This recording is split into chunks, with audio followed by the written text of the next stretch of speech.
Okay. Oh, well, that's not too bad. So I don't have to hold the phone up to my ear. Hello, this is me, and this is Clumsy Hippo's Fake Fiction.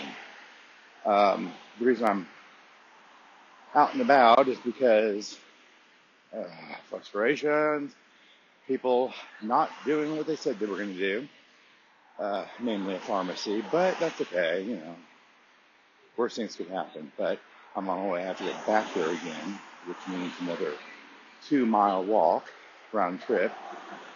It could be worse. Always could be worse. Well, almost always. But I am coming to you late in the week. It's Thursday, the 28th of February, if I'm not mistaken. Oh, rent tomorrow.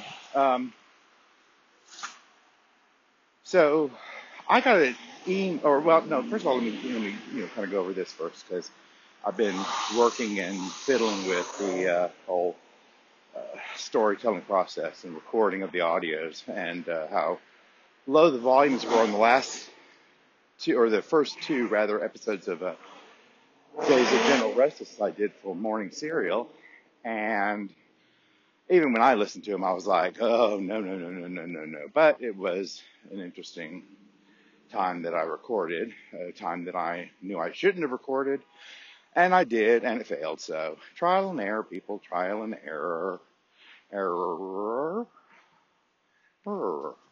So I'm going back to re-record the, actually, well, I don't know, I'll tease you a little bit. I'm going to record the first 3 episodes of Days of General Restless. If you had a peek at what I recorded, if you were able to hear it and understand my mumbling from being so tired, then you'll kind of have an idea of how it was when I wrote the first 3 episodes and put them on my blog, SheridanDlow.com, or my story blog.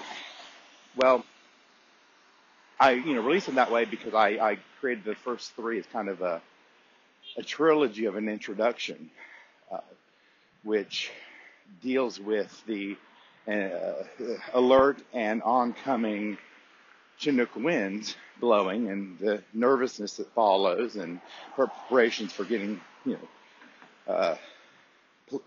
ready for whatever may come. Because if you did hear, you hear that there are a lot of things that can happen, but you'll hear it again in just by the weekend. It will be by the weekend, if not actually today. Some of it, or I don't know. It'll because it takes. Sorry, it's taking these hot minutes to get up onto YouTube.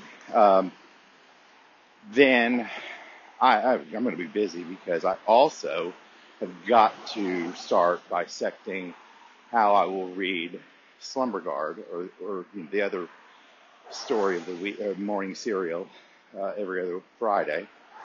So this might be kind of a bonus week where everything starts, and you're going to get a taste of it here and there, and see the differences between something absolutely ridiculously insane and inane as my soap opera that I will keep on impressing upon you is ongoing.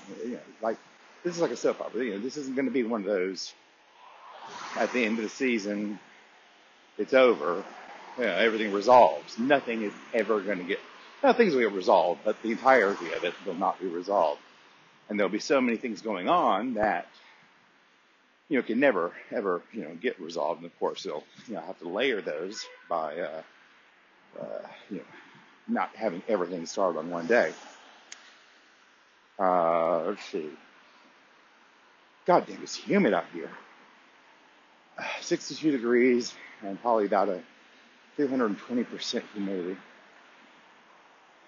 At least the clouds are breaking up though, so I didn't have to bring an umbrella. So let's see. That's what I'm working on. Getting those read and figured out. I do like the reading style, and I think it'll be better even this time. reading the soap opera because I'm getting a good handle. In my head, it sounds great. It sounds wonderful. The good thing though also was that I didn't sound nearly as just horrible as I thought I was going to, as I usually do. I guess it's because I was, making an effort and not being secretly recorded. But I think I can do a really good job at also keeping a difference to different voices because of the way I'm telling it without sounding like, let's see what I'm trying to say. Yeah, like I'm, just being all mimicky and rather than somebody who can do really good voices and the different kinds of accents, which I could probably brush up on because I used to be really good at accents. I got a really good ear for things and pronunciations of things. So I've always been told that. I just have been a lot out of practice doing it for a long time. And then since I was a kid watching Doctor Who, I've been through so many different types of British accents from that show, other shows, Irish, Scottish, just everywhere, North England, South, the posh, proper accent.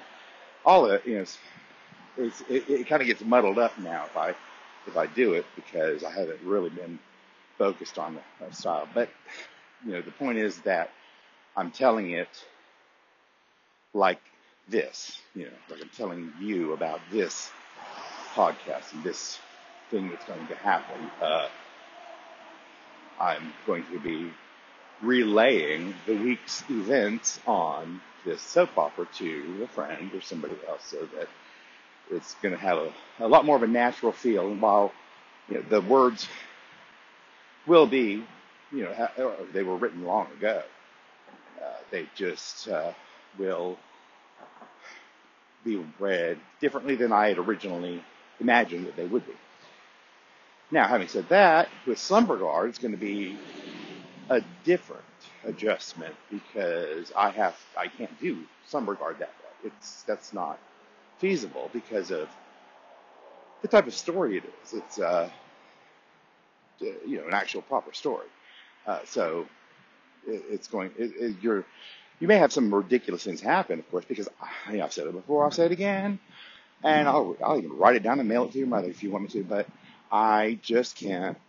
I try to write something normal, and I just have to insert something unreal or bizarre or supernatural or whatever it is that I put there. Something very strangely even if it's something that can really actually happen. And you're like, really? This? Oh my God! And then something else happens. It's just maybe somebody's accident prone or just has bad luck or something. Or on the converse side, somebody just happens to have really good luck, and it's kind of unexplained, but just happens.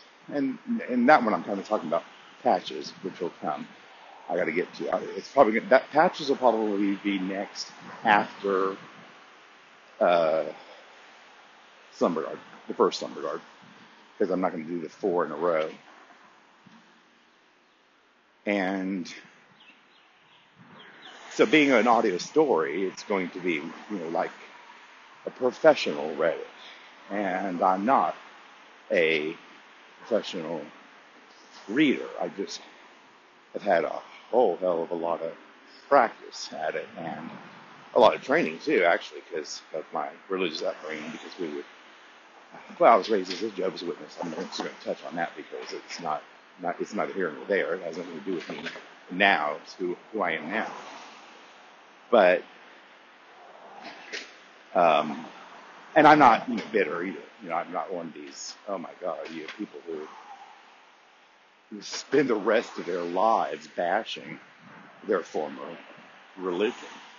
I have somebody I can talk to about it because Donna was who. Well, you'll hear her name, Donna Weaver. You'll hear her name in actually in the first episode and second episodes and third actually of maybe it was just second and third. No, it was the first and third of of Days of General Restlessness. But, it's a soap opera, and, sometimes people die and they come back. So we will see if she comes back. I'll put her in there. It's only fair. I've got Rena and Colleen and as the main two robots who start the robot uprising in Slumberguard 2. Well, anyway, so I just choose to reflect on the fact that I was taught many great life lessons, and just I don't even think I need to even say any more than the one that says "do unto others," because I mean that if you only take away that one thing and apply it to your life, it would be such a better world, and everybody is just completely out for themselves. Obviously, I'm not, because I'm trying to put out some damn stories for people to read for fucking free, and it should be easier, but it's not as hard as I thought it would be.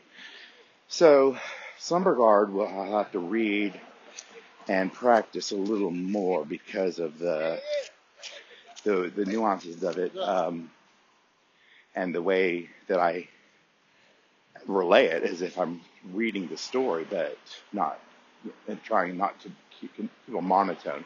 I was slipping in and out with Days of General Restlessness about the whole, telling it naturally, like I'm actually talking to somebody, and then slipping into actual narrative.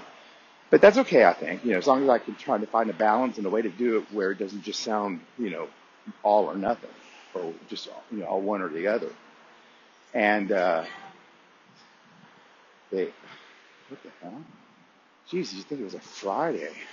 Preacher Street madness. But it always is. So Slumberguard, it will have to keep a lot more even, but I'll have to make sure it's an even way of emoting, and it is actually quite easy with the dialogue because I know it and I know what they mean and I know where they're coming from, so I can put the inflection on the right word or tone.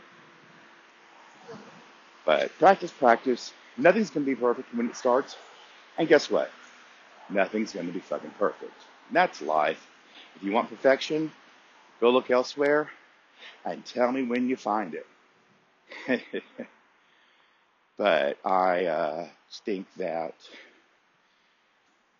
if you have an imagination, kind of like when Doctor Who began with no budget, and people are, yeah, sets are horrible and blah, blah. I'm like, okay, well, now I know who does not have an imagination. So, let's see. So, Slumberguard will be that way, uh, testing it out. It's a kind of a double test because I've got to make sure I'm reading it correctly. And, with a longer story like that, it's challenging sometimes because, I get to a point where, say I left out a comma, and that's what, I'm gonna have to go through it first again to get it ready for reading, to give myself some type of signal of what's coming up to do with my voice or my tone. Because I did have a couple of instances in Days of General Restlessness, but if you go, it's not a movie. I can't do 20 takes. I don't have the capacity to yet. I don't have the capacity yet to remove and replace a segment in the recording. I'm still figuring that out, and it'll come along, but I don't want to wait to get all the things that I need to know or feel like I need to know before I start, because I may never be at that point. And, I'd rather get it there with an idea or some semblance that it can, still be enjoyable. You're sitting there talking with your friends, and they're they may flub up a word or something like that, but it doesn't mean that you stop listening to what they're saying, their story, especially if it's entertaining. And these are entertaining, at least to me and my friends, or as the case may be, my lying friends. But uh, I think they're I think they're fun. And if you don't, then that's fine. Doesn't bother me because not everything is for everybody. But I am here, so I'm going to pause and give you the last part, which is about the email I got. Be right back.